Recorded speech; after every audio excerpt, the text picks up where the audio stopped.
Hey, what's up, Skelemystyk?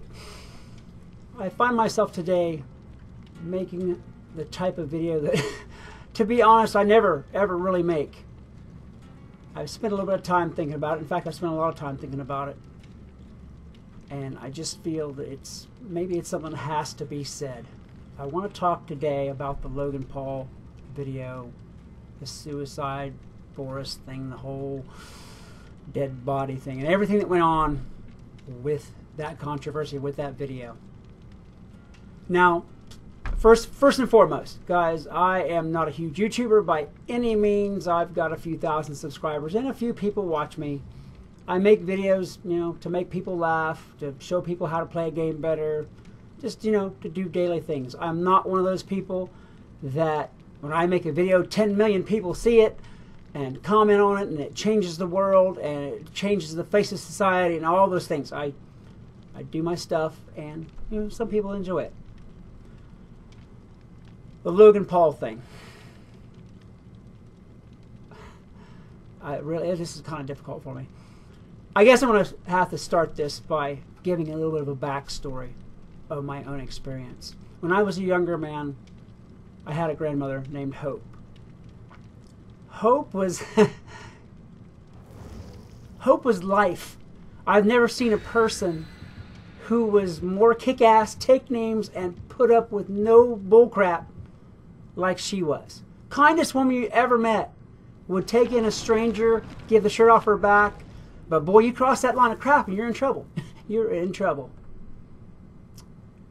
I was in my very early teens when she had a stroke. She lived alone at the time. She was 72 and was living alone. Her husband had already died. And because she was living alone, it was 6 or 8 hours before anybody realized, they hadn't heard from her and went to check on her and found her.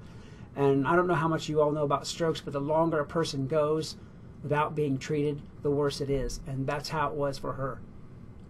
Hope went from being the picture of dignity, being the picture of life, to a woman who spent the next 16 months in a bed, I have to say it this way, dying a little bit, piece by piece, over that entire time.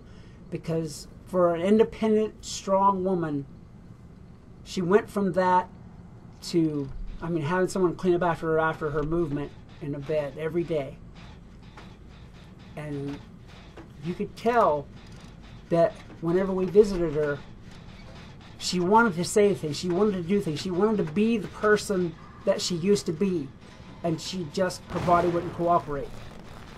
And more than once I caught her, a tear going down her cheek, because she just couldn't be what she was.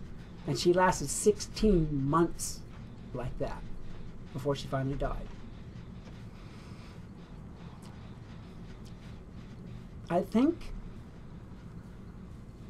that what Logan did there, it might not necessarily, in fact, it definitely wasn't the right thing to do.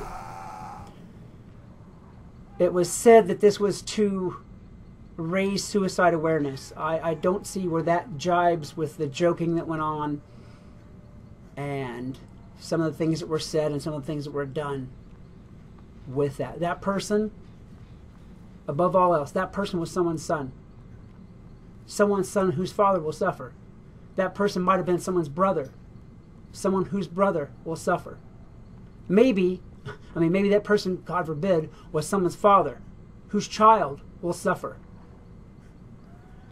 This person did what they felt they had to do, and it is not in my bailiwick to make a judgment on that.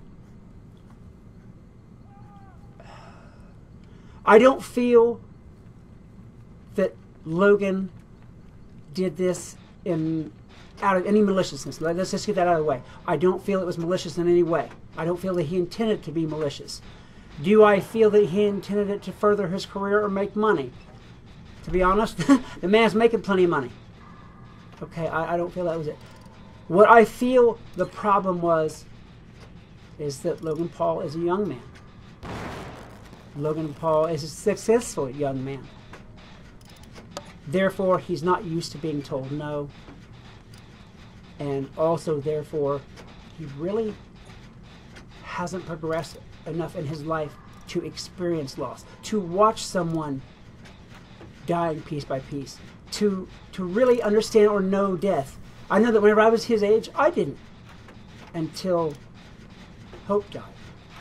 I also feel that once you reach that level of success that Logan has, that, for lack of a better way of putting it, reality becomes a little bit different. I mean, look at a lot of the celebrities out there these days. They do things and say things and act things out that just make flat no sense to you and me at all. At all. And I think that that's also a factor in why he did what he did here. That he honestly didn't see where doing what he did was doing anything wrong. And that, of course, well, nobody around us would say, "Hey, Logan, man, you're totally off the track here. What, you know, why would you take away whatever dignity this man had left? You know, why would you joke about? Why would you joke about his loss?" Of course, I never knew the man. I don't know who he is. But I feel that it doesn't matter who you are, and for whatever reason you go, that whatever dignity you had in life or didn't have in life, you should gain or be allowed to have when you go. And this is the part that he missed. You know, you've got to have that reality check. And I think that's what the whole core of this problem was, is he was missing that experience and reality that said, "Hey, you know, this isn't the right thing to do. You know, why, you know, you can't." Past the joking about the suicide and the making the video about the suicide and all of that, past all of that, you've got other issues too. Many people listen to what Logan Paul has to say. Many people, especially young people, form their thoughts based on what Logan Paul says and does. And that is even more than the video, what the potential bad effect of this is going to be. I'm just about quite certain that there's going to be a bunch of people that don't like this video because I'm saying something bad about Logan. Or I'm saying, not even bad, I'm saying something less than positive about Logan. But, I mean, okay, let's go with an example here. Logan's influencing all these minds, and for all this and for being wrong on this, it took a bunch of other big YouTubers to say, "Hey, man, you know, cut that out. That's not right behavior." And then he comes up with the apology because he realizes, hey, you know, maybe this wasn't right, because he honestly didn't know beforehand that this wasn't the right thing to do. If it had been me, because a small little YouTuber, and I had made that video, I would probably be banned off the platform. Logan won't get banned. I don't know what action they're actually going to take, but it doesn't look like it's going to be a lot. It really doesn't. Despite the fact that the outcry was tremendous.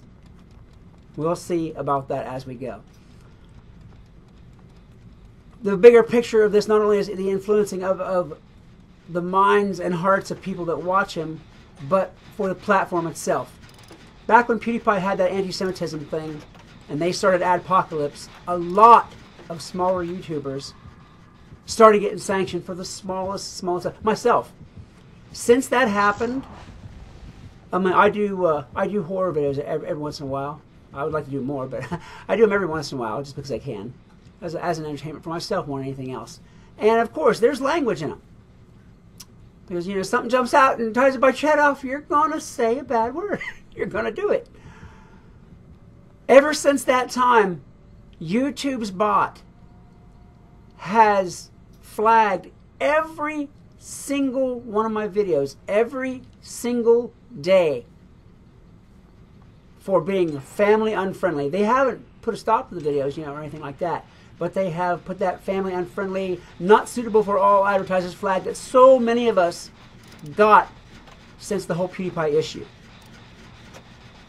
Luckily for me, I do get enough traffic, I do get enough views, and I have enough fans that I can appeal these videos. But many people that I know who are even smaller than me can't. They've pretty much quit YouTube because, well, YouTube's like, these days, well, your video is not suitable for us. You know, this and that and the other, and this and that and the other. And I have to say, I've noticed that the bigger YouTuber you are, the less of that goes on.